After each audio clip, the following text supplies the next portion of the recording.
एक व्यक्ती हा त्याच्या 3 लेकरासहित एक पत्नी सोबत राहत असतो. त्याचा व्यवसाय हा फळ विक्रेता असतो.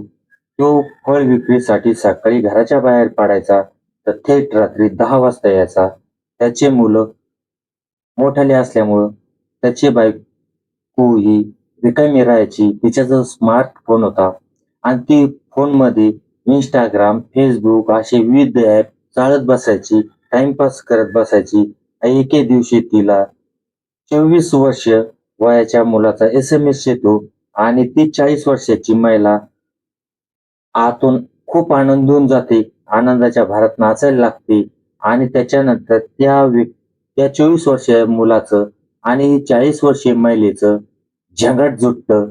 झंगाट जुटल्यानंतर याचा भविष्यात काय परिणाम होतो, हे स्टोरी पूर्ण आपण समजून घेऊ. या स्टोरीसाठी आपल्याला जायचंय आपल्या महाराष्ट्रातील असलेला सांगली जिल्हा आणि तासगाव इथं. म्हणजे तासगाव कोणतं? आर. आबा म्हणजे आपले पाटील, आर. पाटील होते. गृहमंत्री, स्वर्गीय गृहमंत्री होते आपले. त्यांचा मतदारसंघ. आता इथला मतदारसंघ आहे तासगाव. आता या तासगावमध्ये आपल्याला जायचं तिथला एक निलेश पायगुडे नावाचा व्यक्ती, इसमी म्हणजे 45 वर्ष वय आहे आणि त्यांची पत्नी सविता ही वय वर्ष 40.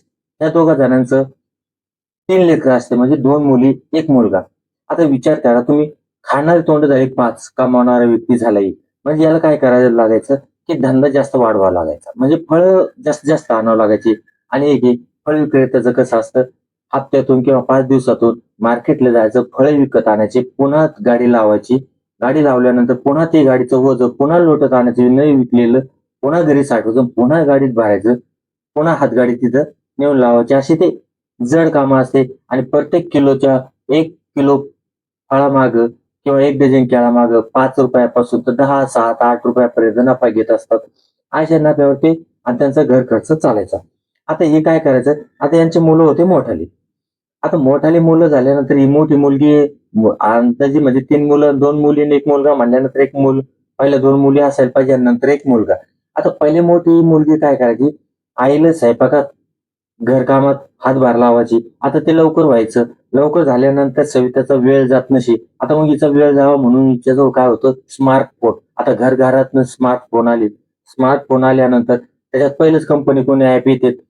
Facebook झालं, Instagram झालं. हे पहिलेच ॲप असतात. आता त्याच्यात नुसतं आयडी टाकली, तो नुसतं टाकलं नंबर वगैरे टाकला की सुरू होतो. तसा हिचा कार्यक्रम झाकला. आता ही काय करायची टाईमपास तिथं करायची. आता तिथं काय रील पाहणं, आता त्याच्यानंतर फिल्टर लावल्यानंतर 40शीतली बाई ही 18तली दिसती, 18ची पोरगी 55 वर्षाची बाई दिसते. असं रे. आता त्या फिल्टरमधून ही काय करायची पोस्ट करायची. आता तिच्या पोस्टला एक आहे ना सतत लाईक करायचा. सतत लाईक केल्यानंतर एक दिवस काय करते Instagramवर एक जण तिला एस-एम-एस करतो. आता ऐन त्यावेळेस त्याचं वय असतं 21 वर्ष मुलाचं. ते एस-एम-एस करतं आणि हिला असं उकळ्या फुटतात, की 21 वर्षात ती आयडी पाहते त्याची. तर पोरगं लहान दिसतं. तिला असा आनंद मिळतो, की आपण 40 वर्षाचे असून पण एक आपल्याला 20-21 वर्षाचा मुलगा आपल्याला म्हणजे तिचं वय त्यावेळेस 36. म्हणजे विचार करा तिला असं वाटतं आपल्या मुलाच्या वयाच्या पेक्षा थोडाच मोठा 1-2 वर्षानं अशा मुलाचा आपल्याला लाईक करतो म्हणजे आपली अजून किती जवान दिसतोय आणि आपला नवरा आहे हा आपल्या डोकून पण पाहत नाही. आता हा डोकून काय पाहणार आहे?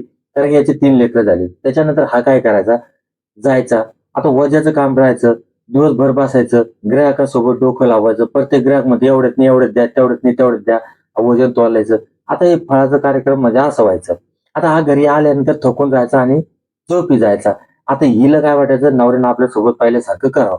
पण त्याच्याकडून काही होत नसे कारण की दमेल राहायचा. त्याच्यानंतर ह्यो काय होता तो बघितल्यानंतर ही त्याच्यासोबत बोलू लागली. बोलल्यानंतर काय केलं मोबाईलच्या नंबरची देवाण-घेवाण झाली आणि नंतर काय झालं व्हिडिओ कॉल. आता व्हिडिओ कॉलमध्ये काय आता हा जो तरुण होता हा विशाल शिंतोडे खानापूरचा. आता हा खानापूर दूर आहे. आता तिथून काय करायचं ते व्हिडिओ कॉल करायचे. आता व्हिडिओ कॉल तुम्हाला माहिती WhatsApp कॉल झाले, व्हिडिओ कॉल होते किंवा आपला साधा फोन कॉल दोन्ही जर सिम कार्ड एकाच कंपनी असेल तरी पण व्हिडिओ कॉल होतो.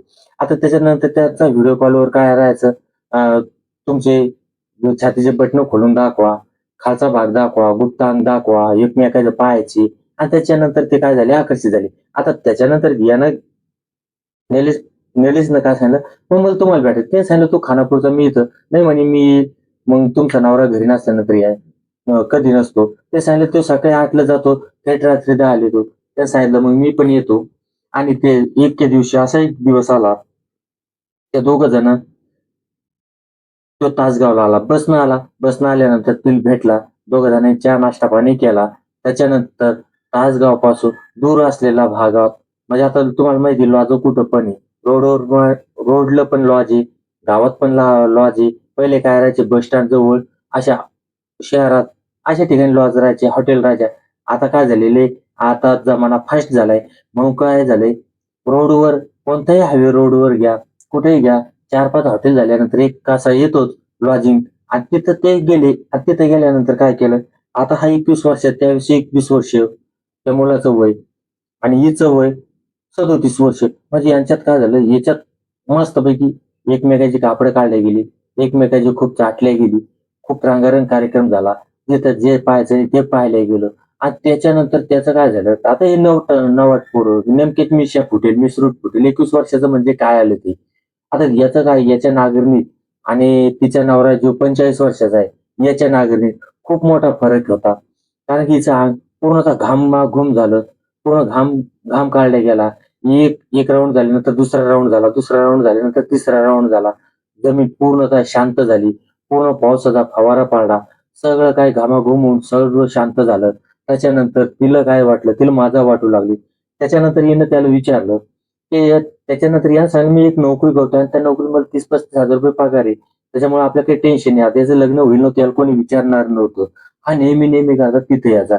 असं का नेहमी म्हणजे असा 4थ्या-5व्या तिसऱ्या दिवशी तो काय करायचा तासगावला यायचा खानापूरहून आणि भेटायचा आणि रंगारंग कार्यक्रम चालायचा.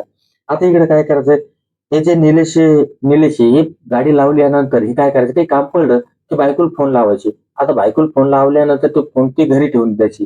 त्यावेळेस ते मुलं सांगायची, की "आई मार्केटला गेली, बाहेर गेली." आता हे यांना विचारायचा, ते 3ऱ्या-4थ्या दिवशी कधी फोन लावला की बाहेर आणि मार्केटलाच काय करते नेमकी? त्यांना पण शंका आली. त्यांनी पण बघितलं. ज्यावेळेस त्यांनी वॉच केलं, त्यावेळेस त्यांना कळालं, की एक 21 वर्षाचा तरुण आपल्या पत्नीसोबत येतो आणि लॉजला जातात. असं माहीत झाल्यानंतर, असे दिवस गेल्यानंतर ते माहिती होतंच एक ना एक दिवस. माहिती झाल्यानंतर त्यांनी काय केलं, त्यांना पण असा राग येऊ लागला. राग आल्यानंतर ते पण दारूचा घोट घेऊ लागले. दारूचं व्यसन चढायला लागलं. दारू जास्त प्यायला लागलं. कारण की जो नवरा पहिला दारूला हात नव्हता लावत, याचं कारण फक्त त्याची बायको आहे. कारण मित्रांनो, व्यसनं लोकं करतात. हे लोकं काही एक सुई नाही करत, एकदम नाही करत. त्यांना कोणीतरी असा त्यांच्या घरातून किंवा त्यांच्या पत्नीपासून धोका निर्माण होतो किंवा असा अविश्वास निर्माण होतो. त्यावेळेस लोकं व्यसनाधीन बनण्याचा प्रयत्न करत असतात. आता ते तिथं जायचे. त्याच्यानंतर ते दोघं जण करायचे. त्यांनी समजून सांगितलं, "तू 3 लेकराची माय तुला 2 मुली, 1 मुलगा आहे.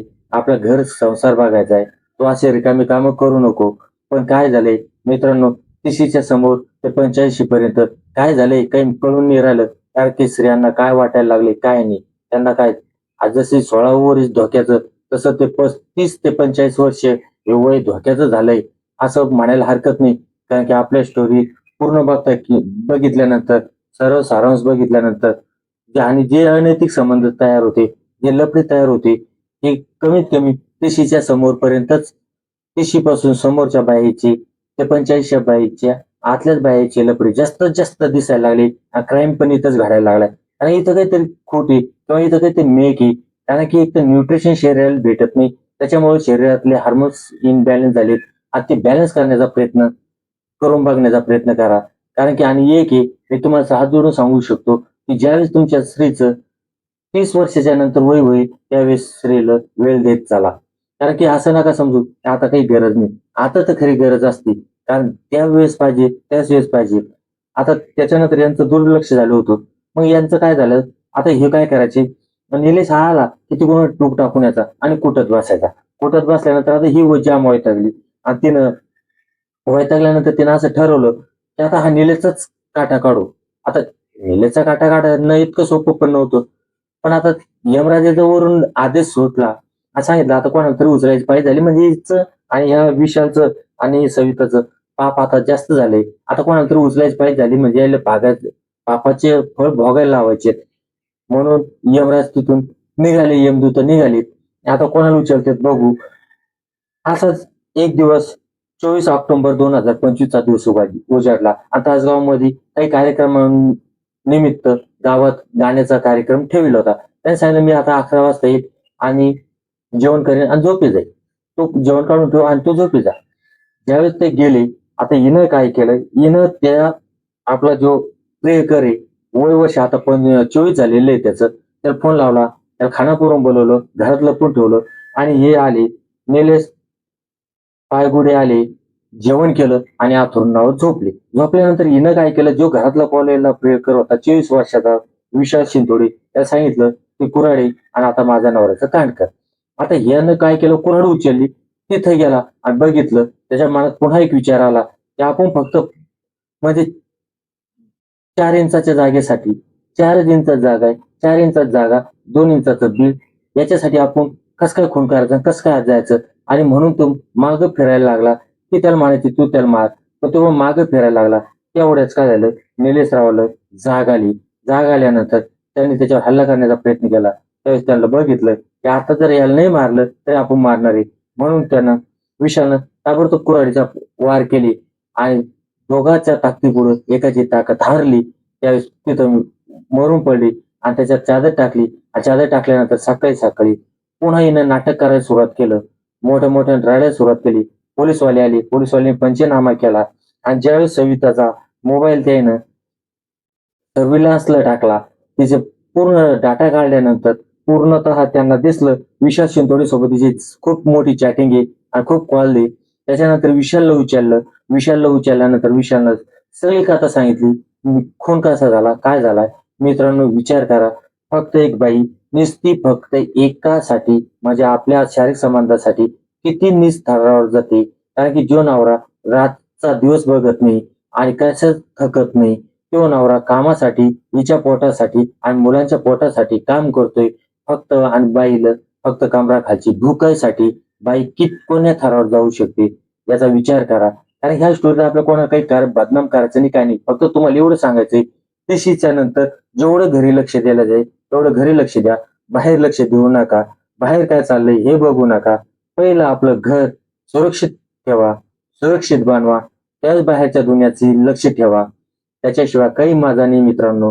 कारण की वय आहे 30च्या नंतर. आता जे गाणं होतं 16वं वरीस धोक्याचं, हे 16वं वरीस धोक्याचं हे गाणं कालबाह्य झाले आणि गाणं आता दुसरंच उदयाला येईल की 30च्या समोरचं वय झाले धोक्याचं. कारण की ह्याच वयात तुम्ही लक्ष ठेवा. जय हिंद, जय महाराष्ट्र.